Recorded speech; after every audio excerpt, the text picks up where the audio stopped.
On the NFL, here's Shay Norley. Shay? All right, the 33rd team put out a redraft of the 2023 NFL Draft. Oh, we're in the pandemic. Yeah, Bill Simmons bits flying at you from the 33rd team. Look, training camps might be open, Hoodie, but it is still July. It is. And Bill Simmons bits go a long ways for a lot of these outlets. You know what? I love a redraft. I do too. It's so great. It's interesting in retrospect, Cap. So let's look back at last year's draft. All right, so I want to start with the number one pick. I imagine this is consensus no-brainer. Who would have gone number one last year with the benefit of hindsight? Cap. C.J. Stroud. Yeah. C.J. Stroud went number one in the 33rd team's redraft. It's just, with as good as he was, maybe he wouldn't have been as good if Carolina takes him instead of Houston. But there's no question he was the best quarterback in the draft. Well, reportedly, Scott Fitterer, the deposed GM formerly of the Panther, wanted C.J. Stroud, and the owner, David Tepper, after a lengthy meeting one-on-one with Coach Saban, went with Bryce Young. So C.J. Stroud won instead of Bryce Young. Two? Two ended up being Anthony Richardson. No. Really? Too early. We only got a sample size. I told you that one NFL coach I ran into in Vegas said best quarterback in the draft, talent-wise, is Anthony Richardson. It's gotta be Skoransky. People loved him in the draft. Remember that last year? Skoransky out of Northwestern. Yep, he's a solid player for Tennessee. Yeah. So it's Anthony Richardson 2. Hoodie, can I frame it this way, just off of quarterback value, and see if I can move you a little bit? Okay. So you know Houston needs a quarterback. They're picking two. They took C.J. Stroud in the draft. Don't you feel like the small sample size of Anthony Richardson looking good and being that physical specimen is a little bit better than the large sample size of Bryce Young being ass? You are correct. However, I'm digging my heels in on Anthony Richardson, and I think he's going to be that good. That's me. I'm digging my heels in all the way until I'm wrong. He's a talented cat, man. I don't know that. I was not wowed by him at Florida like Alex Brown was. I was not. But he was pretty damn good when he was healthy with the Colts. It's fast. That's for sure. So, okay, we'll roll with Richardson at 2. But, Shay, you know how it is. You watch college football and you believe. Nope, he'll not be any good. I'm still wrong on Justin Herbert, by the way. I know. Still I wrong. was just going to say, I felt that way about Herbert, and look how wrong I was. Still wrong. So, you know what? Maybe some of these guys who are just physical talents and get stuck at schools like Florida, you know what? I'm not going to make this mistake in the future. I like Anthony Richardson a lot as a pro. It is what it is. All right, next. Number 3 was Will Anderson. I'm going to take you through the top 5, and then I have a couple questions. Will Anderson goes where Will Anderson basically went. He went 2 to Houston. In this case, he goes 3 to Houston. Okay. Number 4 was a bit of a riser. Up 5 spots from number 9, Jalen Carter, defensive tackle, Georgia.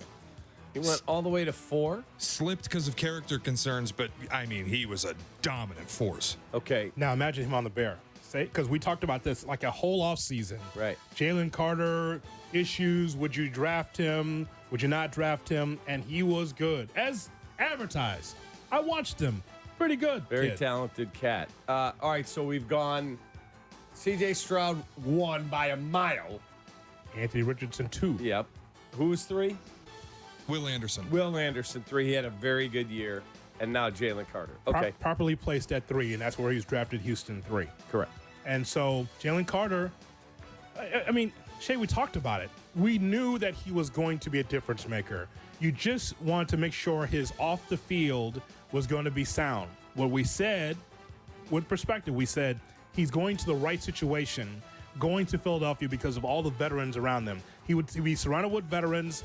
Those guys would say, keep your nose clean. With the Bears, it was so young. Who knows what would have happened? Correct. Here? Who knows? Correct. But proper, right team, great player. He will be a great player in the league. He was a great player last year. He was dominant for them. Rotational guy, but stepped in, 6 sacks, 2 forced fumbles, pressure machine, even in limited work. Really good. Go Dogs. Devin Witherspoon went 5th in the redraft. He also went 5th in real life. That's your top 5. I went through the entire redraft and I charted Okay. The difference between the actual draft position of each player and where they went in the redraft. Who do you think fell the furthest from their actual draft position to where they went in the redraft? Bryce Young. It is not Bryce Young. Okay, I'm thinking about the guys, and I don't have it in front of me, Shay. So I'm just going to guess. Is it Darnell Wright? It is Darnell Wright. Darnell Wright dropped from 10th to 27th. Oh, God. Why?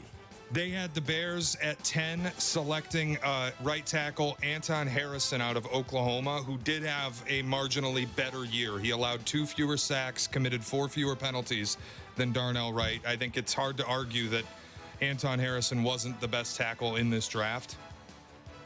Holy smokes. But why would he fall that far? He had a pretty good year, and he was banged up on top of it. Well, do you recall our conversation about Darnell Wright before the draft, before he was drafted?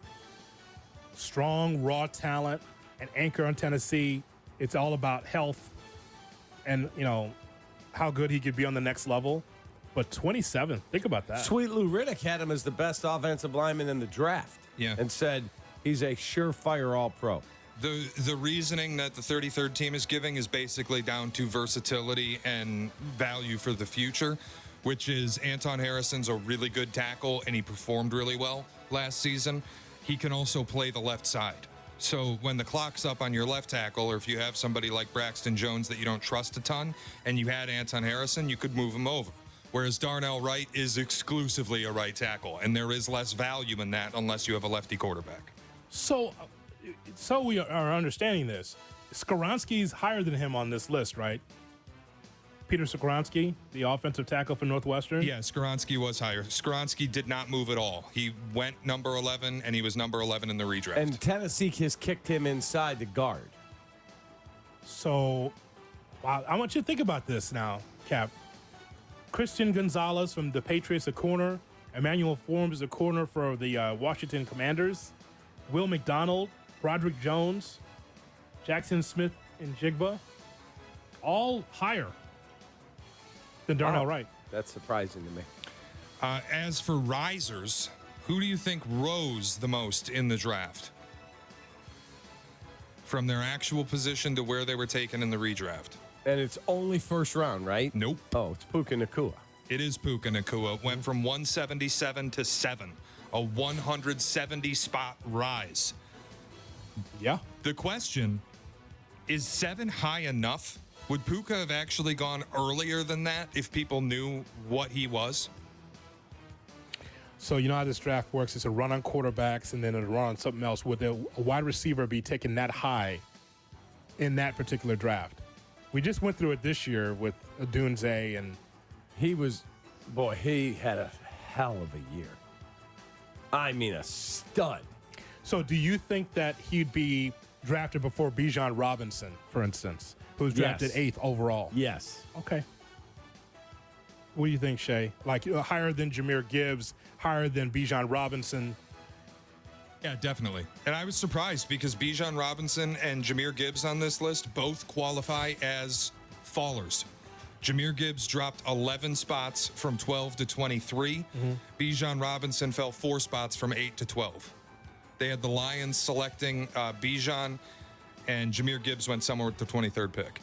So they're saying the Lions would take Bijan over Jahmyr Gibbs? I don't believe that. I do believe that. If the opportunity had arisen, Bijan wasn't on the board for the Lions, but they would have taken Bijan over Gibbs. And I think they would today. I'm not so sure about that because I watched a thing with Brad Holmes, your GM up there, and he said that was the guy. Well, he's from Detroit. Yeah, of course they're going to say that was about the player that they got, though. I think if you fed them truth serum and you could switch them right now, Bijan Robinson and Jahmyr Gibbs for nothing, you can just trade them piece for piece. Well, they would take Bijan. Can we agree that Nacua is the best wide receiver in the draft? Absolutely. In the first round. Better than Smith and Jigba, better than Quentin Johnson, better than Zay Flowers. Yes. Better than Jordan Addison. Yes. Okay. So I would say, Shay, for me, he would be in the top 8. Yeah, and they have top him 7th. Yeah. Yeah. So, I mean, but it just shows you the diamond in the rough, right? But, of course, we know Puka Nacua. I mean, let's be honest. System wide receiver. We will. Wow. All right, let's get to the deal. I'm just saying. Shay, if we say that about the quarterback, can we say that about other positions on the field? System wide receiver, system defensive lineman. Can we do that, Shay? Waddle, why not? Waddle was a system wide receiver. Oh. That's a compliment. Plug and play. Tommy could play in anything. Guy had the hands of God. He was amazing. Hands of God. Is that what you said? Yes. Jay Moore. Tommy Nah, I was was just- amazing. I was just listening to you guys. You heard what he said, right? Yeah. He said that Tom had the hands of God. He didn't drop anything. Deal breakers. God doesn't fumble. Okay. Nor does Tommy Waddle. Guess we'll never know. Okay. Deal breakers is right around the corner on the Kap and J Hood Morning Show.